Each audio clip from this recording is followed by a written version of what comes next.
இந்த கோவில் வந்து ஆதி அரப்பளீஸ்வரர் அப்படின்னு சொல்லுவாங்க. இந்த இடத்தினுடைய பேர் புலி அஞ்சம் சோலை அப்படின்னு சொல்லுவாங்க. புளியஞ்சோலை. சரி. இதை வழக்க போதில் இப்போ புளியஞ்சோலை வந்துச்சு. புலி அஞ்சும் சோலை. இது பெரிய ஒரு வனக்காடாக இருந்தது. சரி. இது கொல்லிமலையினுடைய கிழக்கு அடிவார பகுதிகளில் இருக்கக்கூடிய இடம். சரி. கொல்லிமலை வந்து பார்த்திங்கன்னா கைலாய மலைன்னு சொல்லுவாங்க.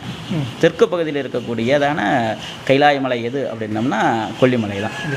இது ஒரு சித்தர்கள் வாழக்கூடியதான ஒரு புண்ணியமான சேத்திர பூமி. ஆதிசங்கரர் வந்து வழிபட்டிருக்கிறாரு. ஆதிசங்கரர் வழிபட்ட இடம் இங்கே பக்கத்தில் இருக்குதுங்க.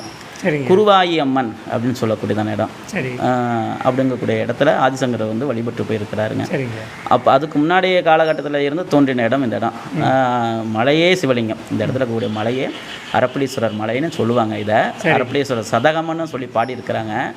அங்கே இருக்கக்கூடிய மதுரையில் இருக்கக்கூடிய அரப்பளீஸ்வரர் கோவில் வேறு, அங்கே இருக்கக்கூடிய சதுரகிரி வேறு, இங்கே இருக்கக்கூடிய இந்த சதுரகிரி மலைனும்